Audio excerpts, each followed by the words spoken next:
po yung hindi ko maintindihan, Mr. Chair. Why is the Department of Justice at some point is interfering in the proceedings of this committee?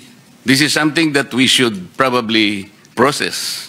The problem is there is a prosecutor general who is not very interested in prosecuting people.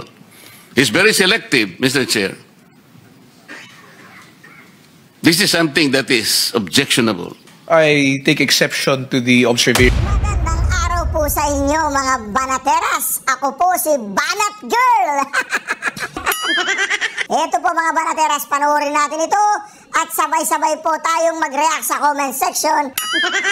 Alright, panoorin na po natin ito mga banateras. Mag-comment po kayo sa comment section at huwag po ninyong kalimutan mag-subscribe, i-like at i-share ang ating video. I am not Filipino for nothing. Mahalin po natin ang Pilipinas. Ito na po. Ang mga mahalagang usaping panlipunan. Nang sa ganoon, lahat po ng Pilipino ay makabuo ng kanyang malaya at malapat at sariling opinyon, kuro-kuro at kanyang sariling take sa mga bagay na dapat tayong lahat ay may pakialam. Bago po tayo lalong lumalim sa ating topic ngayong araw, ang drug addiction at corruption. Napakarami pong nangyari ngayong linggong ito at ito'y naganap, napabilis ang lahat. Simula ng lumantad through his video message, si dating Congressman Saldico ng Ako Bukol. Binukulan po lahat ng Pilipino, bagamat siya ay lumabas, lumantad at nagpahayag, hindi po hero si Saldico. Hindi rin po lalong hero si Bongbong Marcos. Yan po ang pag-uusapan natin. Again, ang ating topic, drug addiction at corruption. Welcome po pati ang troll ng mga drug addict. Welcome po pati yung mga trolls ng mga corrupt. Sapagkat dito po sa ating pahayagan, ang tinig maisog, parte at bahagi ng ating advokasya ay maiangat ang antas ng pampublikong diskurso. Sa layunin po na mamulat ang higit na maraming Pilipino, mulat na. Subalit patuloy pa nating mulatin upang nang sa ganoon ay maprotektahan natin ang ating bansa, maitaguyod natin ang ating saligang batas at maitaguyod natin at mabigyan ng desente, marangal at higit na mabuting buhay ang ating mga kabataan ngayon higit pa sa mga darating na araw. Nais ko lamang hong batiin ang ating unang-una si @bargain shopper 2578 watching from California. Maraming salamat sa iyo @bargain shopper 2578 from California. Kay Susan Padin-840. Good afternoon, isang maulan na araw dito sa Davao City. Mabuhay po ang mga taga Davao City, ang mga taga Mindanao. Marami pong salamat. At meron lang ho akong hindi ko naipadala yung kanyang special request. I hope nanunood ang ating kaibigan, masugid po nating taga-subaybay ito, nagdiwang ng kanyang 70th birthday kahapon si Ginoong Alberto Abet Legaspi. Ginoong Alberto Abet Legaspi, happy 70th birthday sa iyo kahapon. Huli man daw po at huli ay huli pa rin. Subalit tanggapin mo ang aking mainit na pagbati sa iyo, Sir Abet. Alberto Abet Legaspi, happy 70th birthday sa iyo. At mamaya batiin pa natin yung ibang kasama natin na patuloy po kayo magpadala ng inyo pong mga komento, mensahe at inaanyayahan ko po kayong lahat muli. Paalala na rin, sana ho ay patuloy kayong mag-like, mag-share, mag-subscribe, mag-comment dito po sa aking YouTube channel. At ganun din po yung mga nakasubaybay sa aking Facebook page. Patuloy po sana kayo mag-comment, mag-share, mag-like, mag-react at mag-follow. At yung dito naman po sa aking pahina sa TikTok, sana ho ipatuloy kayo na mag-follow at mag-like sa aking pahina. Marami pong salamat. Ang dami ko nakakausap pag ako'y nasa labas.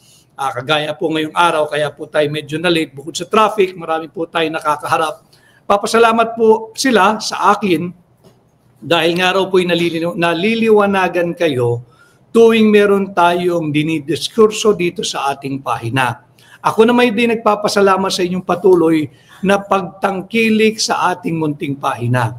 At ulitin ko, ito pong ating pagla-live ay ginagawa po natin ito para sa inyo upang tugunan yung inyong hiling na patuloy na pag-usapan. Yung mga mahalagang usaping panlipunan at sinusubukan ko pong pasimplihin para ultimo yung mga ordinaryong Pilipino ay maunawaan yung kahalagahan ng mga bagay na pinag-uusapan natin, dinidiskurso natin dito sa ating munting social media platform para lahat tayo makabuo ng opinyon, ng paninindigan, ng kuro-kuro at lahat tayo ay may say bilang munting ambag natin sa pagbuo ng isang tunay na makataong lipunan. So yun ho yung atin. Si Eddie Penamora. Attorney Vic, kagaya po ni Eddie Penamora. Attorney Vic, huwag kang magsasawa, bigyan mo kami ng mga kuro-kuro. Tama po yun, Eddie, pero importante makabuo din kayo ng inyong personal na opinion or pananaw at paninindigan na hindi kinakailangan tugma o akma sa aking mga dinidiskurso dito. Welcome po tayong mag-disagree. Tanggap po natin yon sapagkat yan ang tunay na diwa ng demokrasya. Hindi po yung pagka nagsalita ang mga legitimate dissenters na kagaya ko, biglang may sisigaw, destabilizer, destabilization. Pero pagka drug addiction, tahimik na po sila. Pagka massive corruption, tahimik na po sila. Pagka massive looting of public funds, tahimik na po sila. So patuloy din ho kayong manindigan, katulad po ng mga kagaya kung may social media channel. Yung mainstream, pag-usapan natin yung mainstream din yan, maya-maya. Yung mainstream ho, iilan na lang ang totoong nagpapahayag ng balita. Compromise po yung mga yan. Kita naman natin bahagi po sila nung propaganda machinery ng Marcos Jr. administration. Okay, tuloy na po tayo, drug addiction at corruption. Yung drug addiction, seryoso po iyan. Kagaya po ng aking nasabi, ito po'y brain disorder. Neurological po yan. May tama po sa pag-iisip yung mga drug dependents or drug addict. Ano po ang kinalaman nito sa krisis na kinakaharap ng ating bansa? Mantakin po ninyo yung issue lamang ng flood control funds anomaly at itong illegal, immoral, invalid, criminal at unconstitutional 2025 national budget kung saan ito ang simulat katapusan ng korupsyon. Pero pinirmahan ni Bongbong Marcos matapos daw niyang masusing pag-aralan at basahin ang kada pahina.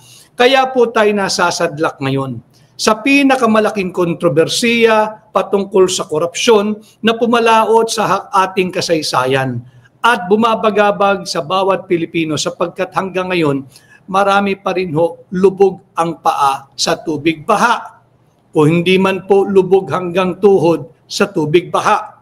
Nagkakasakit kung ano-anong sakit na at 52 billion. 52 billion. Galing lang daw po ito sa district ng engineering district ng Bulacan. 52 billion. Imaginein ho ninyo. 52 billion sa Bulacan lamang na sinasabi ni Saldico ay kanyang i-deliver bilang bahagi ng korupsyon na nagmumula po dyan sa flood control funds. 52 billion. Sinungaling pa raw ho si Yusek Robert Bernardo dahil nakaw na ho yung 52 billion doon sa salaysay ni Robert Bernardo, tinira pa yung kalahati, ang dineklara lamang ay 26 billion. Ganun po kakakapal ang muka ng mga ito. Yung Yusek Robert Bernardo ho, taga Bulacan ho yan ha, yung mga kababayan natin sa Bulacan. Alam kong alam naman ninyo, taga Bulacan ho yan, pero tingnan ninyo yung ginawa niya sa lalawigan ng Bulacan, sa probinsya ng Bulacan. Wala po niyang habas na inubos ang pondo para sa flood control at wala po siyang pakialam sa mga kapwa niya Bulakenyo. Malubog kayo riyan, magkasakit kayo riyan, at kung ano-ano pa, masirang hanap buhay niyo, ang kasangkapan, magkalubog-lubog kayo sa utang, basta siya, paldo ang bulsa, bilyong-bilyong piso, galing sa nakaw na yaman. No? Malinaw po doon sa sinabi ni Saldico na yung kanya pong 52 billion galing po exclusively from the Bulacan Flood Control Projects. At malinaw din po dyan, sinabi niya tahasan 25 billion pesos. 25 billion pesos ay kanyang dineliver directly, diretso sa Pangulong Bongbong Marcos. Iba pa ho yung 100 billion pesos na insertion at hindi pa ho iyon kasali doon sa mga insertion ng Bulacan. No? So yung ating pong problema ngayon bilang mga Pilipino, bilang isang bansa, nahaharap po sa talagang matinding krisis sa integridad, krisis sa liderato, krisis pagdating po sa ating tiwala sa mga nanunungkulan sa ating pamahalaan. Imagine ho nyo, a few weeks back, meron po tayong live. Ang ating pamagat doon ay tarangkahan. Nasa tarangkahan na ng Malacanang nung unang binanggit ni Yusek Robert Bernardo at hindi po natin tinigilan ito. Bakit? Sapagkat doon, kaladkad na yung tanggapan ng Pangulo. Nung binanggit doon sa affidavit ng Yusek Robert Bernardo na yung Yusek Trigib Olaybar ay may sweetheart deal, whether figuratively or literally, hindi po natin alam. May sweetheart deal si Yusek Trigib Olaybar kay DBM Secretary Amina Pangandaman. Nandyan po yan sa file natin sa history ng ating pagla-live. Question natin yan, bakit hindi ipinatatawag yung Yusek Trigib Olaybar ng DepEd na naka-corner, naka-sweetheart deal with Mina Pangandaman natin DBM 2.85 billion pesos. Agad-agad, naaprubahan ito, agad-agad, narilis ang pondo, may SARO, yung Special Allotment Release Order. At nagbigay rin ng testimonya itong si Robert Bernardo na 15% ang hiningi nung Trigib Olaybar na nagkakahalaga ng 500 million. Fast forward today, sunod-sunod na pong nagbabagsakan yung kanilang mga haligi. Hindi po haligi ng pamahalaan, haligi ng korupsyon. Ang daming nag-submit ng kanilang resignation at pati yung Yusek Adrian Bersamin na tinuturo din na katandem or kung may Batman at Robin, merong Trigib at Adrian Bersamin. Yan po ay nagbitaw at nagbitiw, nag-file ng kanilang resignation. Pero kagaya ni Secretary Manny Bonoan, mamamayang Pilipino, patuloy tayong mga lampag. Hindi porke ikay nag-file ng iyong retirement o resignation, ikaw ay absuelto na. Si Manny Bonoan, hindi pinatatawag sa Senate Blue Ribbon Committee. Si Manny Bonoan ay hindi man lang pinatatawag o pinatawag at kinasuhan ng budol na ICI. At ang pinakabalala, si Manny Bonoan nakalabas na po ng bansa. Ganyan din ba ang gagawing skema para kay dating DBM Secretary Amina Pangandaman? Ganyan din ba ang estilo nung DepEd Undersecretary Trygive Olivar kung saan meron siyang sweetheart deal with former DBM Secretary Mina Pangandaman? Ganyan din ba ang gagawing storya o estilo o eskema ni Yusek Adrian Bersamin? Ang balita ho sa Malacanang, may mga kasama pa hong Assistant Secretary level, itong si Adrian Bersamin. Malaki ho yung allocation ng Assistant Secretary na kasabwat ng Adrian Bersamin. Binubulang ho natin yung mga dokumento, humihingi lamang po tayo para maipakita natin sa inyo kung sino itong mga ASEC na kasabwat ni Adrian Bersamin. Di ko na po babanggitin yung Executive Secretary na si Lucas Bersamin. Hindi ho dahil siya ay absuelto, kundi po out of kortesiya dahil dyan din po ako nanggaling sa tanggapang yan. Ibigay ko po sa ibang magkokomentaryo yung aspetong yan. So para wala pong masabi. So yun nga po, tagos na po sa tarangkahan ng Malacanang itong level ng korupsyon. In fact, nasa loob na ng Malacanang ang korupsyon. Tahasan at direktang itinuro na si Bongbong Marcos na may 100 billion pesos insertion as per Congressman Saldico. At nag-deliver siya, nakita na panood naman ho nating lahat yun, nag-deliver po si Saldico base sa kanyang pahayag ng 25 billion pesos sa palasyo. Ang laking pera po noon. And incidentally, kaya po ako ay laging nagpapaalala po sa inyo, sana itulungan po ninyo yung lahat ng ating pahina. Facebook, yung mga nasa Facebook po, sana kayo ay patuloy na mag-comment, mag-react, mag-like, mag-share at mag-follow. Yung sa YouTube, sana ay patuloy kayong mag-like, mag-share, mag-subscribe, mag-comment, mag-react. At ganun din po sa aking pahina sa TikTok, ay sana ay patuloy kayong mag-like at mag-follow. Bakit ho? Sapagkat nung inilabas po natin yung video ni Saldico, bigla pong tinake down ng Facebook yung video yun. And I'm sure hindi lang ho ako. Marami tayo na nag-share po noon na take down, linimit. Hindi na po natin ma-share, bigla pong nawala. Kaya po ito talaga, paghandaan natin na one day magising tayo na take down yung ating pahina o mga pahina. Kanya po tayo ay nagmumulti-platform sa social media. Sana ay matulungan ninyo sapagkat bahagi po ng aking advokasya ay magkaroon ng patuloy ng direktang ugnayan kasama po kayong lahat. Maraming pong salamat sa 1,000 based on my magic eye, 1,375 live viewers.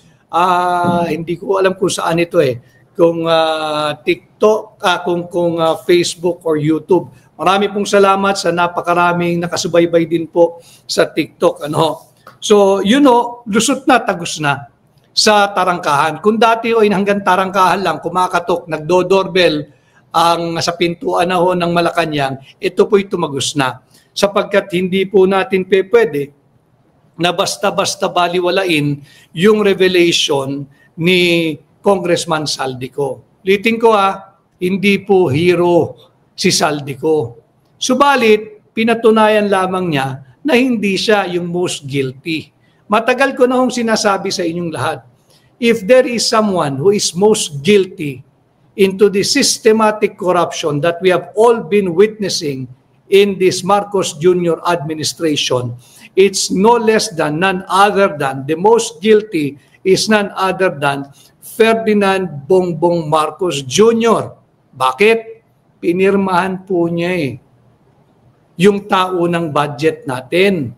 Noong 2024 na lang, meron na pong lintik na daang bilyong pisong insertion.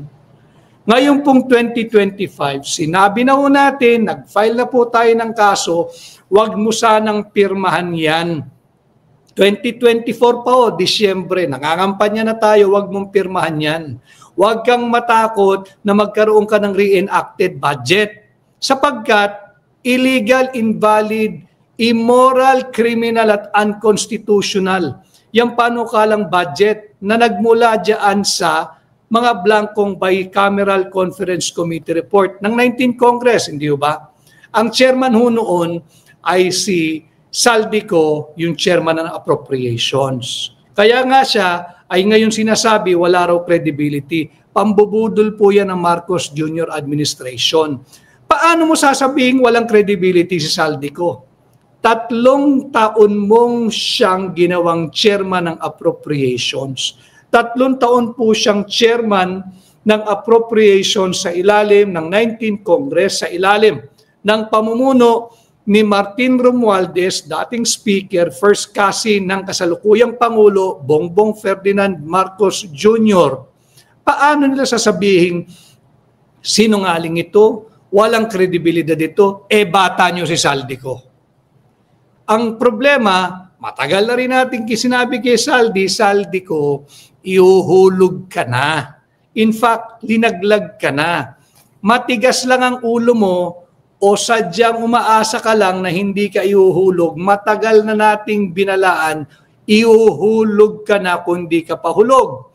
Kung lumabas ka noon pa lamang, higit siguro na makukuha mo ang simpatya, ang paniniwala, ang tiwala, at ang proteksyon ng mamamayang Pilipino. Pero okay na rin, kahit late na ang paglabas mo, importante, malinaw sa kanyang testimonya, tinuro niyang tahasan diretsyo, 25 billion pesos. 25 billion pesos ang ibinigay kay Bongbong Marcos bahagi ng korupsyon dito sa 2025 national budget.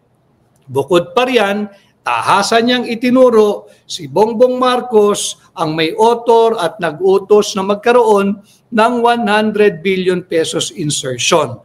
Nung kanyang tinanong, si Martin Romualdez, ang sabi ni Martin Romualdez, wala tayong magagawa, hindi maaring mabali ang utos ng hari. Ang totoong hari ay kayo, pamamayang Pilipino. Balikan ninyo ang ating saligang batas. Sovereignty resides in the people. Kayo po ang hari and all government authority emanates from you. At speaking of hari, hindi po hari ang mga yan. Naghahari-harian, naghaharing uri. Sa mga Katoliko, ngayon darating na linggo, Kristong Hari. Pista, kapistahan ng Kristong Hari. Yon ang tunay na hari. Bakit po natin nabanggit bigla yung pista ng Kristong Hari? Makikita nyo na mayroong unseen hands na talagang gumagabay sa ating mga Pilipino.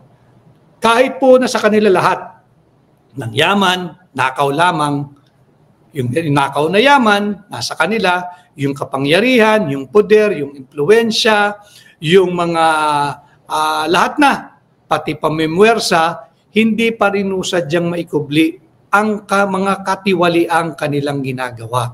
Kaya po, hindi po totoong hindi nababali ang utos ng naghahari-harian. Isa lamang po ang tunay na hari. At kaya ko rin po dugtong-dugtong na po ito ang ating topic na drug addiction at corruption. Meron pong ginagawa. Ako po ay miyembro ng Simbahang Katoliko. Miyembro dahil simula po nung ako'y pinanganak, ako'y nabinyagang Katoliko. At wala po tayong magagawa roon. 400 years tayong nasa ilalim ng pamumuno ng mga Espanyol. At alam naman natin, ginamit nila yung crucifix o yung krus upang tayo'y sakupin. At 400 years tayo, nandyan yung mga simbahan, yung mga ancient churches natin. Nakita natin, karamihan sa Pilipino ay Katoliko. Pero nais ko lang din, dito naman sa ating programa ay Real Talk tayo. Meron silang ginagawang mga... Ang may problema si Bongbong Marcos. Pero hindi nila makondina. Hindi nila makondina.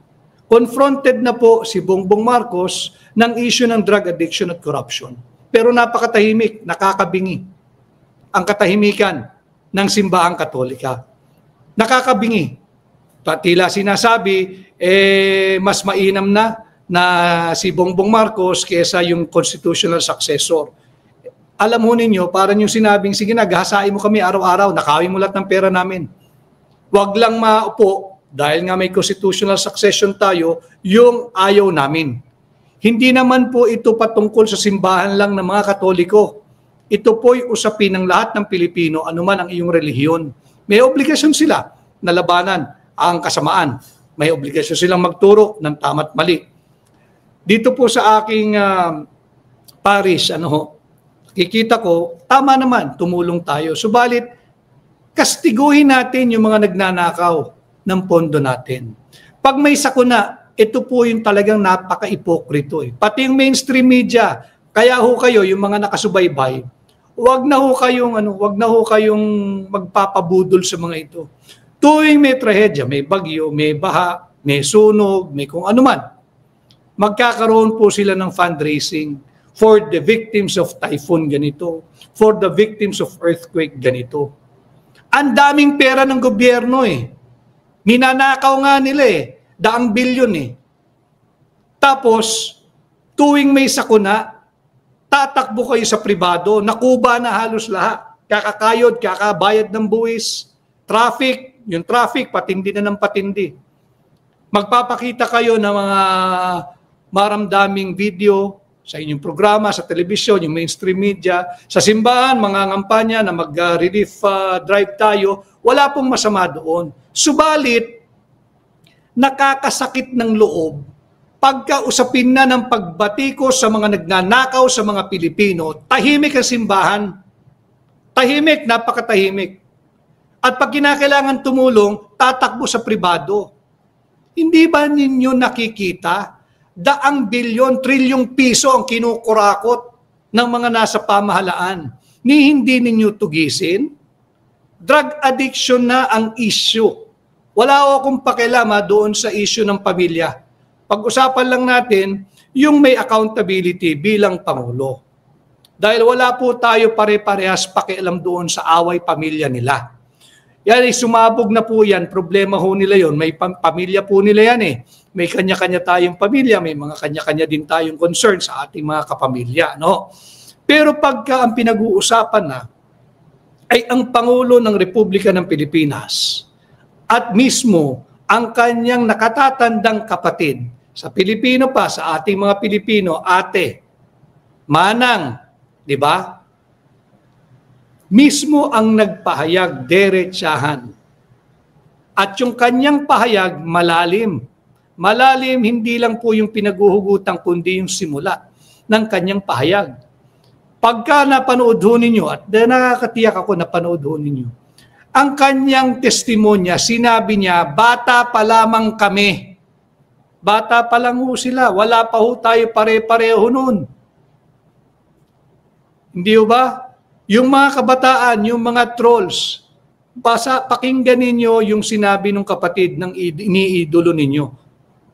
Bata pa lamang sila ay gumagamit na ng droga. Nadala-dala hanggang ngayong Pangulo siya. So, wala pong maaring sumagot nitong iba kung hindi yung taong sinabihan at kwinento sa harapan ng mamamayang Pilipino na gumagamit ng droga. Drug addict nga ang description Drug addict ang description. Ito po yung problema ng ating bansa ngayon. Drug addiction at corruption. Tahimik pa rin ang simbahan. Meron po sila, may mga noise barrage, ang nakalagay doon, BBM Sara resign. Hindi po dahil Sara Duterte ako. Hindi ho. Ang issue po, pagnanakaw sa kaba ng bayan ng mga Pilipino. Ang issue po, mismo sa kanyang ate, personal knowledge ng kapatid. Personal knowledge na nakatatandang kapatid. Bata pa lamang sila. Drug addict na ang kanyang kapatid. Kaya wala pong pwedeng magpasinungaling doon sa testimonya ng kanyang nakatatandang kapatid. Hindi po yun allegation sa aking pananaw. Hindi po iyon allegation. Hindi po yun basta akusasyon. Yun po ay isang testimonya base sa kanyang personal knowledge at yung kanyang personal knowledge simula pa nung sila'y mga bata. Di naman po siguro 7 years old. Baka sinabing bata, yung teenager, di ba? Teenager hanggang sa naging young adult, yan. Pero napakahaba po nung simula, nung testimonya, nung nakatatandang kapatid. At kung susuriin mo, ang kultura nating mga Pilipino, hindi po basta-basta gagawin na nakatatandang kapatid yun. Ate nga mana nga Diba? Pero again, I am not saying, hindi ko na i-interpret ko ano man ang motivation niya. Punta lang po tayo doon sa may pakialamang Pilipino. Yung drug addiction. Ito na po ang nagiging issue ngayon, drug addiction at corruption. Noong nagpayag na po si Saldico, tila bumilis po bigla ang kilos ng budol na ICI. Ngayong umaga ay nagpalabas sila ng kanilang press release na kakasuhan na raw po nila si dating Speaker Martin Romualdez. Marami po ako nakikitang reaksyon, marami po akong nakikita na parang nagbubunyi. Sa wakas, kakasuhan si Martin. Alam mo ninyo, kaya po tayo may tinig maisog upang atin kayo ay gabayan. Ang ICI po ay malaking budol. Wala pong ngipin, wala pong basihan sa batas. Kahit yung pagpopondo sa ICI, budol po iyan. Wala pa pong kinakasuhan ng ICI sapagkat wala naman po sa poder ng ICI ang magkaso o dili kaya lalo pa mag-prosecute ng kaso. Wala po. Ang ICI kung meron mang value yan, dahil ako ay walang sampalataya riyan, ang ICI ay fact-finding lamang. At yung fact-finding nila, anuman ang lumabas sa kanilang investigation, whatever that means, kanila lamang po itong ire-recommenda. Recommendatory lamang ang ICI. Kaya nga po budol yan panay lang sila propaganda na si Martin ay itinapon na rin sa ilalim ng bus kasama ni Saldico. Wala wag kayong magbubunyi. Wala pa hong kaso yung Martin Romualdez. At wag din kayong magbubunyi na siya ay kinasuhan ng plunder. Wala po. Basahin po ninyo maigi yung kanilang propaganda. Si ICI merely recommended the filing of, among others, yung plunder. Marami yung nagtatanong, bakit hindi kasuhan ng malversation? Nandoon na po kasi yung malversation sa plunder. Yung plunder, marami yung abogado na nakasubaybay din sa ating pahina at yung iba siguro ay mga hukom. Ang plunder kasi mga kababayan, sisikapin kong pasimplihin Pag pinalabas mo kasi yan, plunder, agad papasok sa isipan ng ordinaryong tao. At tama naman, 50 million mahigit ang ninakaw nito. Tama yan, dapat kasuhan. Hindi pa po plunder yun. Yung iba naman hinahanap, bakit walang malversation? Kasi po sa plunder, kinakailangan po ng predicate crimes. Nandoon na po yun, yung plunder, yung violation ng anti-graft law, at yung bribery, o yung panunuhol. Nandoon po lahat yun. So yung propaganda nila na sinampa o may rekomendasyong sampahan ng plunder si Martin Romualdez, malisyoso po yun, propaganda po yun. Bakit? Ang layunin po noon ay upang pakalmahin ang galit na galit ng mga mamamayang Pilipino.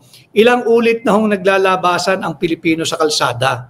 Kanya nga po sa pilit nilang pigilan ang ating paggamit ng ating karapatan na payapang magtipon-tipon at magpahayag ng ating saloobin at sama ng loob sa mga maling polisiya, kurakot, korupsyon at drug addiction ng mga nasa pamahalaan, tatakutin kayo ng sedition. Tatakutin kayo ng inciting to sedition. Meron na po tayong ginawang interview, yung mainstream media, yung SMNI po, patas naman yan. They ask the hard questions. Pero yung isa pong nag-interview sa akin, wag na natin banggitin yung pangalan at kilala naman ninyo, kitang-kita naman ninyo ang layunin na pakasiraan lang yung mga tao o personalidad na ayaw niya Samantalang nakita naman niya siguro sa inyong comment at reaction, talagang munghing-munghi na kayo sa kanyang inasal, sa kanyang sariling programa. Alam mo ninyo, ang tao kahit may pinag-aralan, hindi ho talaga kasama sa pag nag-aaral ka, may modo ka eh. Kayo, pag nag-imbita kayo ng bisita sa inyong bahay, siguro naman, bibigyan nyo ng tamang kortesiya at respeto, hindi ba? Pero kakaiba kayo, kung nag-imbita kayo ng bisita sa bahay ninyo, tapos binabastos ninyo. Yun po yung nangyari. Bakit? Sangit-ngit po niya na ang constitutional successor ay si Vice President Inday Sara Duterte. Kaya sinabi ko sa kanya, bakit ba ayaw mong respetuhin ang saligang batas? Ano po yan eh? I'll use the term dilawan. Proud dilawan po yan. Proud pinklawan po yung nag-interview sa akin. Kaya nga po, balik natin sa kanya. Di ba't ang tawag ng mga dilawan sa 1987 Constitution ay Cory Constitution, Cory Aquino Constitution, sapagkat nung panahon niya, ito ay muling naisulat. At nung panahon niya, ito ay naratipika sa pamamagitan ng isang plebisito. That's why they called the 1987 Constitution as the Cory Constitution. Ngayon, yung mismong professed, proud yellow/pinklawan, isinusulong niya na lapastanganin, yurakan at sunugin ang mismong Cory Constitution na kanyang sinasabing siya'y dilawan at pinklawan. Ganyan po katwisted ang pag-iisip ng mga yan. Mga brat po yan. Pag hindi nila nakuha ang gusto nila, galit sila sa iyo. Pag hindi nila nakuha yung gusto nilang sagot sa iyo, aawayin ka nila. Bakit? Yan po ang trademark nila. Kaya po yung sa atin, paulit-ulit, parang kulang na lang sabihin niya, santabi na natin ang saligang batas. Tapo na natin yan, sunugin na natin yung Cory Constitution at gumawa tayo ng isang bagay na labag sa ating saligang batas. Yun na lang ang kulang niyang sabihin eh. Nais ko na nga akong biruin sa kanyang programa eh. Anong gusto mo? Gumawa tayo ng isang bagay na seditious, di ba? Pero obvious naman no, sa kanyang pananalita, wala siyang respeto sa ating saligang batas. Balik po tayo dito sa ating topic ngayong araw, drug addiction at corruption. Alam ko kung kayo naiipit sa traffic, napakarami na po nating live viewers, nasa 2,800 based on my, yung nakikita ko po sa aking Magic Eye. 2,800 live viewers, marami pong salamat. At ulitin ko, baka ho kasi one day pagising natin ay na-take down na yung ating mga pahina. Tulungan po ninyo na palakasin pa yung ating social media platforms. Sa YouTube, patuloy po kayo mag-like, mag-share, mag-subscribe. Palakasin po natin. Mag-comment po kayo, mag-react po kayo. Dito po sa Facebook, patuloy po nating palakasin. Patuloy po kayo mag-comment, mag-react, mag-share, mag-like at mag-follow. Para po nang sa ganoon ay multi-platform po tayo sa social media, pati po sa TikTok. Sana ay patuloy kayong mag-like at mag-follow. Ano? So ito pong ginagawa ng ICI ay isang malaking budol, isang malaking sarswela. Nais po nilang palamigin ang ulo ng mga Pilipino. Ito pong buwan ng Desyembre parang hindi po nararamdaman ng maraming Pilipino. Bakit? I think more than 25% of the value of the peso, yung halaga po ng piso natin, more than 1/4 na po ang naubos dito. Yun na po ang nawala sa halaga ng ating piso. Baka mayroong mga taga-bangko rito or bankero, maaari ho kayo magmensahe, magkano nagsara ang palitan ngayon ng dolyar kontra piso, piso kontra dolyar. Si at Kenzimil, ICI ay budol. Scammer yung ICI. Scammer ho talaga yan. Scammer ho talaga yan. Huwag ho tayo maniniwala riyan. Ano ho? Pinipili lang nila yung kanilang yuyugyugin para magmukhang malinis, mukhang maayos, pogi yung kanilang patron, si Bongbong Marcos. Bakit wala pa ngayon sa radar ng ICI ang Region 1? Yung Region 1, paulit-ulit itong binanggit.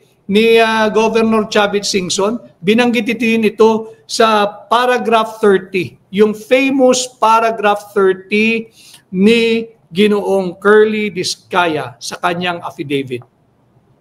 Sadya pong hindi binasa yung paragraph 30. Yung paragraph 30, itinuturo po niya ang Regional Director ng DPWH Region 1. Ano po ang Region 1? Ilocos Norte. Pahayag po ni Curly Discaya doon, yung Regional Director ng DPWH Region 1. Hindi po ito sinasama hanggang sa ngayon sa investigation. At meron pong malinaw na footage at news report. Ipalalabas ko din po yun dito sa ating pahina. Hinahanda lamang po ng ating mga volunteers. Yung mga hindi tapos o substandard o agad nawasak na flood control projects sa Region 1, specifically sa Ilocos Norte, sa distrito ng anak ni Bongbong Marcos na si Sandro Marcos. Bakit hindi ito sinasama ng ICI? Kasi nga, budol si ICI. Nasaan? Kung si Martin Romualdez, merong kayong drama at propaganda, yung ICI, nakakasuhan, may rekomendasyong kasuhan ng plunder, ng indirect or direct bribery, ng graft or malversation of public funds. Paano niya nagawa yun nang walang kontratista? Hindi ho ba unang lumabas yung pangalan ng kanilang binansagan na flood control king? Pribado, kontratista, ang pangalan ay Alex Abelido. Ito ay tinawag na flood control king, Alex Abelido. Hindi ho natin sinasabing siya ay guilty o tama yung pagkakabansag sa kanya bilang flood control king. At karamihan sa proyekto nung Alex Abelido ay nasa Leyte sa distrito ni Martin Romualdez. Bakit nawala na rin sa investigation at sa storya itong flood control king Alex Abelido? Ni hindi pinatatawag o pinatawag ng ICI. Bakit? Budol ho ang ICI. Yung Hightone Construction and Development Corporation at yung SunWest Construction and Development Corporation. Unahin po natin yung SunWest dahil dun sa hierarchy ng kanilang kumpanya, higit na malaki yung SunWest Construction and Development Corporation. Yung Hightone Construction and Development Corporation, yung Christopher Co, kapatid ni Saldi Co. Hanggang ngayon ba'y nasa ospital pa rin ho ba ito ng Bicol? Sapagkat nung nagsimula yung Blue Ribbon, nung Blue Ribbon ay nasa tamang direksyon pa, ito po ay nasa ospital, mataas daw po yung presyon. No? Ilang buwan na ho, baka nasa ospital pa rin ho ito, pakisilip nga niyo dyan sa Bicol. Itong SunWest Construction and Development Corporation at Hightone Construction and Development Corporation, hindi po ito matawag hindi po ito mahipo Bakit? Ang tanong tuloy ng ordinaryong Pilipino, ito bang SunWest Construction and Development Corporation at Hightone Construction and Development Corporation ay clearing house? Ginamit ba na clearing house ito at laundromat? Labahan ng maruming pera na nagmula sa flood control funds? Bakit iniiwasan ang SunWest Construction and Development Corporation? Bakit iniiwasan ang Hightone Construction and Development Corporation? No? Ito yung mga tanong ng mga ordinaryong Pilipino. Yung simbahang Katoliko, kinakailangan magpahayag kayo. Nung lumabas si Saldico, wag daw basta-basta maniniwala. Naniwala nga kayo doon sa 30,000 figure na namatay sa drug war. 30,000. Nakita ba ninyo yung mga namamatay sa baha? Last year sa Bicol, yung 200. Nakita ninyo kung gaano karami yun? Ang hirap itago, hindi ba? Paano mo itatago yung 30,000 na namatay sa bintang ninyo sa drug war? Agad-agad kayo naniwala. Bakit itong issue ng drug addiction? Itong issue ng malawakang korupsyon. Bigla kayo magsasalita na huwag basta maniwala at humingi ng gabay para magkaroon ng discernment. Double standard kayo. Double standard kayo. Nangamamatay na ang mga tao. Wala pa rin kayong pakialam. Wala pa rin kayong pakialam. Huwag sana kayong ipokrito. Huwag sana kayong ipokrito. Ako po ay Katoliko pero hindi ko na gusto kung saan dinadala ng aking simbahan ang kanyang mga nananampalataya. At alam ko hindi lang din ako. Hindi naman huututo ang Katoliko na pag sinabi ni ganitong pare ay susunod. Hindi ho. Kaya lang ho kami patuloy na pagiging Katoliko at nagsisimba sapagkat may kinikilala ho kaming Panginoon at hindi po kayo yun. Huwag po ninyo kaming turuan ng mga kaipokrituhan ninyo. Ulitin ko ha, pag may sakuna, ang gagaling, ang bibilis. Maging generous kayo sa inyong donasyon ngayong linggo o ngayong araw na ito dahil tutulong tayo sa mga nasalanta ng ganito. Ang daming